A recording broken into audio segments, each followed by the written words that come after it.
আসানসোল সেখানেও মুষলধারে বৃষ্টি শুরু হয়েছে। জামুরিয়ার কেন্দাতে ভাঙলো লাইটের গেট, সেখানেও লাইটের গেট ভেঙে গেল। কিছুক্ষণ আগে বারাসাতের কাজীপাড়ার ছবিটা দেখাচ্ছিলাম, সেখানে যেমন গেট ভেঙে পড়েছিল, এবার লাইটের গেট ভেঙে পড়লো আসানসোলের জামুরিয়ার কেন্দাতে ভাঙলো লাইটের গেট। তুমুল বৃষ্টিতে প্যান্ডেল হপিং এর দুর্ভোগ। দীপক রয়েছে টেলিফোন লাইনে। দীপক, কিভাবে ঘটলো এই দুর্ঘটনা, কি পরিস্থিতি এখন?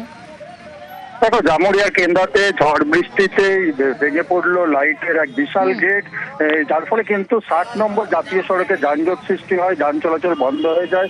পরে পূজা উদ্যোক্তা এবং প্রশাসনের সাহায্যে লাইটের গেট সরানোর কাজ শুরু হয়েছে। অন্যদিকে সকাল থেকেই মেঘলা আকাশ এবং বেলা বাড়তেই ভারী বৃষ্টির শিল্পাঞ্চলে, যার ফলে কিন্তু পুজো উদ্যোক্তাদের একেবারে মাথায় হাত। অনেকই মণ্ডপ সম্পূর্ণ হয়েছে, আর অনেকই মণ্ডপ সম্পূর্ণ হওয়ার মুখে।